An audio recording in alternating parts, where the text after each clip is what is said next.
लोहे का एक टुकड़ा दूसरे छोटे से लोहे के टुकड़े को भी नहीं उठा सकता, लेकिन अगर उसे मैग्नेटाइज कर दिया जाए तो वो अपने से 12 गुना ज़्यादा बड़े लोहे के टुकड़े को उठा सकता है। बिल्कुल इसी तरह अगर हम अपने सबकॉन्शियस माइंड की ट्रेनिंग कर लें तो वो अपनी ताकत से कई गुना ज़्यादा अचीव कर सकता है। हमारा दिमाग बहुत पावरफुल है। हम इससे बीमारी को सेहत, नाकामी को कामयाबी और खौफ को एतमाद में बदल सकते हैं। इस वीडियो में आप जानेंगे कि आप अपने सबकॉन्शियस माइंड को इस्तेमाल करके ये सब कैसे कर सकते हैं। The power of your subconscious mind के writer doctor Joseph Murphy sarcoma जैसी बीमारी में मुब्तला थे और अपने सबकॉन्शियस माइंड को इस्तेमाल करते हुए इसका इलाज किया, जिसके बाद उन्होंने अपनी मशहूर किताब the power of your subconscious mind लिखी। अगर आपने ये किताब नहीं पढ़ी तो मुझे यकीन है कि ये वीडियो देखने के बाद आपको किताब पढ़ने की ज़रूरत नहीं रहेगी, क्योंकि इस किताब की तमाम अहम चीज़ें इसमें कवर की गई हैं। लिहाजा इस वीडियो को पूरा देखें। हमारे दिमाग के दो हिस्से होते हैं, एक कॉन्शियस माइंड और दूसरा सबकॉन्शियस माइंड। इन दोनों की रेशो क्या होती है, इसको आइसबर्ग की मिसाल से समझिए। आइसबर्ग वो बर्फ़ का पहाड़ है जिसका 10% यानी टिप पानी के ऊपर होती है जो नज़र आती है, जबकि 90% पानी के अंदर होता है जो नज़र नहीं आता। बिल्कुल इसी तरह हमारे दिमाग का 10% हिस्सा कॉन्शियस जबकि 90% सबकॉन्शियस होता है। हमारा सबकॉन्शियस माइंड हमारे digestive system, heart beat, blood circulation वगैरह को भी कंट्रोल करता है। हमारा कॉन्शियस माइंड सोचता है, सवाल करता है और बहस भी करता है, जबकि सबकॉन्शियस माइंड कोई सवाल नहीं करता, बहस नहीं करता, बल्कि सिर्फ ऑर्डर्स को फॉलो करता है। जैसे शिप पर कैप्टन और क्रूज होते हैं, कैप्टन सवाल करता है जबकि क्रूज को जो कहा जाता है वो उस पर सवाल नहीं उठाते और ना ही बहस करते हैं, बल्कि जस्ट ऑर्डर्स को फॉलो करते हैं। बिल्कुल इसी तरह हमारा सबकॉन्शियस भी हर उस ऑर्डर को फॉलो करता है जो हम उस तक पहुंचा देते हैं। इस वीडियो में आगे बढ़ने से पहले मैं आपसे एक सवाल पूछना चाहता हूं। आप इसका जवाब कमेंट में लिखकर ज़रूर बताएं, जबकि मैं वीडियो के अंदर किसी जगह इसका जवाब आपको बताऊंगा। सवाल ये है कि पहले दौर में लोग हकीमों के पास इलाज के लिए जाते थे और सेहत याब भी हो जाया करते थे, लेकिन आजकल ऐसा नहीं होता। इसकी वजह क्या है? इसका जवाब कमेंट में लिखकर ज़रूर बताएं। दोस्तों, यहाँ तक आप जान चुके हैं कि हमारा सबकॉन्शियस माइंड क्या है और कितना ताकतवर है। अब आप जानेंगे कि आप अपने सबकॉन्शियस माइंड को ट्रेन कैसे कर सकते हैं। सबकॉन्शियस माइंड की ट्रेनिंग के 4 तरीके हैं।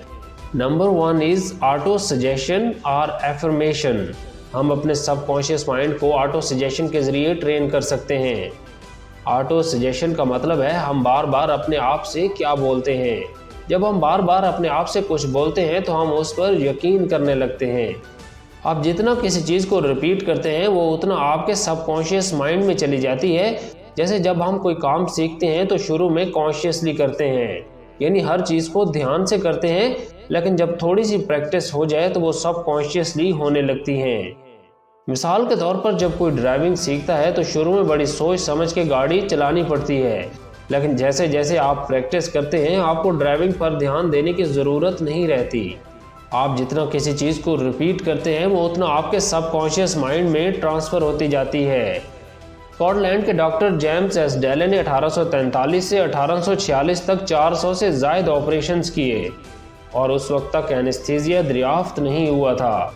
इन 400 ऑपरेशंस में मोर्टेलिटी रेट बहुत कम यानी 3% तक था, और इसकी वजह ये थी कि डॉक्टर जेम्स ऑपरेशन से पहले अपने मरीज़ को सबकॉन्शियसली ये पैगाम देते थे कि आपको इन्फेक्शन नहीं होगा और आप इस ऑपरेशन के बाद अपने आप को हंसता मुस्कुराता देख पाएंगे। एफर्मेशंस के इस्तेमाल से भी हम सबकॉन्शियस माइंड को ट्रेन कर सकते हैं। एफर्मेशंस प्रेजेंट टेंस के वो पॉजिटिव जुमले होते हैं जो हम अपने आप से रोज़ाना बोलते हैं, जैसे मैं अपनी ज़िंदगी में बहुत खुश हूँ, मैं रोज़ाना सेहतमंद होता जा रहा हूँ, मेरी परफॉर्मेंस में दिन ब दिन बेहतरी आ रही है। इस तरह की एफर्मेशन का इस्तेमाल करके आप अपने सबकॉन्शियस माइंड की ट्रेनिंग कर सकते हैं। एफर्मेशंस के लिए सबसे बेहतरीन वक्त सोने से पहले का है। सोने से पहले अपने आप को अच्छे जुमले बोलें, आपका सबकॉन्शियस नींद के दौरान इस पे काम करता रहेगा। लेकिन एक बात याद रखिएगा कि हम अपने सबकॉन्शियस को फोर्स नहीं कर सकते। लिहाजा ज़ोर ज़ोर से बोलने की ज़रूरत नहीं, बल्कि आहिस्ता आहिस्ता बोलें और उसे इमेजिन करने की कोशिश करें। Number 2 is use of positive thinking. कहा जाता है law of life is law of belief. Placebo effect कहता है कि अगर हमें बगैर बताए फेक मेडिसिन दे दी जाए तो हम उससे ठीक हो जाते हैं, जबकि अगर हमें बता दिया जाए कि हम बीमार लग रहे हैं तो हम वैसा महसूस करना शुरू कर देते हैं। इसे नोसीबो इफेक्ट कहा जाता है। पादरी या पीर इसी को इस्तेमाल करके बीमारों को सेहतयाब बना देते हैं। उन्हें यकीन दिलाते हैं कि खुदा उन्हें ठीक कर देगा। जैसे एक शख्स को ट्यूबरकुलोसिस हो गया, उसके बेटे ने अपने वालिद को ठीक करने की ठान ली। वो बाहर से एक लकड़ी का टुकड़ा लेकर आया और उन्होंने अपने बाप से कहा कि ये वो एक पीर से लेकर आए हैं, जो भी इसे टच करता है वो सेहत याब हो जाता है। उसके वालिद ने उसे रोज़ाना छूना शुरू किया और वो सेहत याब हो गया, जबकि हकीकत में वो बाज़ार से लिया हुआ एक लकड़ी का टुकड़ा था। इससे साबित हुआ कि किसी चीज़ को यकीन से करना उसको हकीकत में बदल देता है। जैसे कहा जाता है think good and good will follow, think bad and bad will follow. अपने खौफ को मुस्बत सोच के साथ बदल दें। एक बहुत ही कॉमन खौफ फेयर ऑफ एजिंग है। आप सिर्फ उस वक्त बूढ़े होते हैं जब आप ख्वाब देखना और सीखना छोड़ देते हैं। जवान रहने का मतलब है एक्टिव रहना। जैसा कि एक एग्जेक्टिव 65 साल की उम्र में जब रिटायर हुआ तो वो घर पर बैठ नहीं गया, बल्कि उसने फोटोग्राफी की क्लासेस ली और वो लेक्चरर बन गया। उन्होंने अपने माइंड को प्रमोट किया और जिस्म ने उसको फॉलो किया। और यहाँ पर मैं उस सवाल का जवाब देता चलूँ जो मैंने आपसे पूछा था। पहले दौर में लोग हकीमों के पास जाकर इस वजह से ठीक हो जाया करते थे क्योंकि लोग उस वक्त हकीमों पर यकीन करते थे, जबकि आज साइंस ने मेडिसिन से इलाज को साबित कर दिया है। तो अब लोग हकीमों के नुस्खों से ज़्यादा मेडिसिन पर यकीन करते हैं। Number 3 is mental movie method. इसमें विजुअलाइजेशन का इस्तेमाल करके किसी चीज़ का दिमाग में इमेज बनाया और उसे होल्ड किया जाता है जब तक कि वो हकीकत का रूप न धार ले। जैसे एक औरत अपने घर को बेचना चाहती थी और वो बिक नहीं रहा था। उसने काफ़ी कोशिश की लेकिन उसे गाहक नहीं मिला। इसी दौरान उसकी मुलाकात राइटर से हुई तो उन्होंने मेंटल मूवी मेथड इस्तेमाल करने का कहा, जिसमें उस खातून ने सबसे पहले अपने घर की एक रीज़नेबल कीमत सेट की।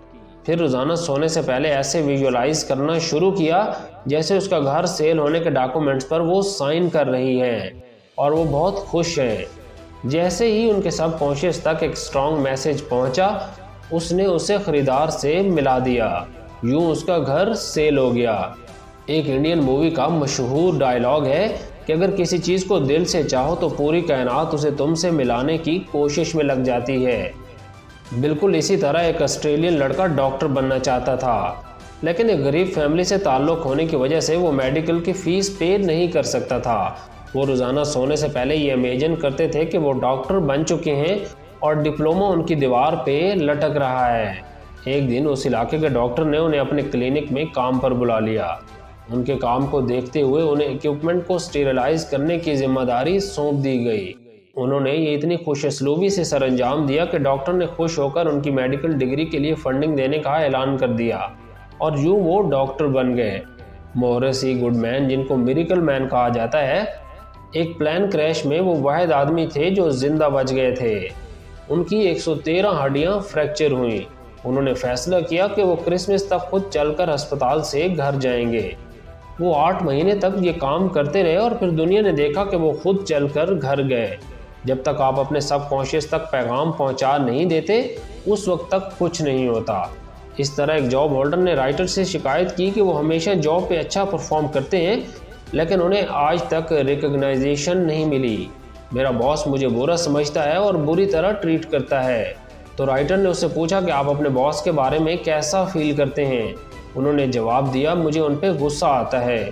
तो राइटर ने उन्हें मशवरा दिया कि वो अपने बॉस के बारे में अच्छा सोचें, उसकी कामयाबी के लिए सोचें और विजुअलाइज करें कि आपका बॉस आपको रिकग्नाइज कर रहा है, खुशी से आपके साथ हाथ मिला रहा है और गुजरते हुए स्माइल कर रहा है। जब उसने ऐसा करना शुरू किया तो उसके बॉस का रवैया उसके साथ बिल्कुल बदल गया और उसने उसके काम को रिकग्नाइज करना शुरू कर दिया। Number 4 is gratitude. शुक्र करना सीखो। जब आप शुक्र करते हैं तो आप अबंडेंस को खींचते हैं। इसलिए इस्लाम ने हसद से बचने पर जोर दिया है, क्योंकि जब हम हसद करते हैं तो हम अपने सबकॉन्शियस को ये पैगाम देते हैं कि कामयाबी कोई अच्छी चीज़ नहीं है और ये चीज़ें हमसे दूर जाना शुरू हो जाती हैं। जब हम शुक्र करते हैं तो हम अपने सबकॉन्शियस को ये पैगाम देते हैं कि हमारे पास हर चीज़ की फरमानी है और सबकॉन्शियस इसी को खींचता है। दोस्तों, यहाँ पर मैं आपको बता दूँ कि इस वीडियो में आपने क्या सीखा। इसमें मैंने आपको सबकॉन्शियस माइंड की ताकत के बारे में बताया। इसके अलावा आपने सीखा कि आप कैसे ऑटो सजेशन या affirmation, positive thinking, mental movie method और ग्रेटिट्यूड का इस्तेमाल करके अपने सबकॉन्शियस माइंड की ट्रेनिंग कर सकते हैं। दोस्तों, उम्मीद करता हूँ ये वीडियो आपको पसंद आई होगी। इसे अपने दोस्तों के साथ शेयर ज़रूर करें और चैनल को सब्सक्राइब करके बेल आइकन को दबा दें ताकि आपको हर नई आने वाली वीडियो मिलती रहे। पाकिस्तान।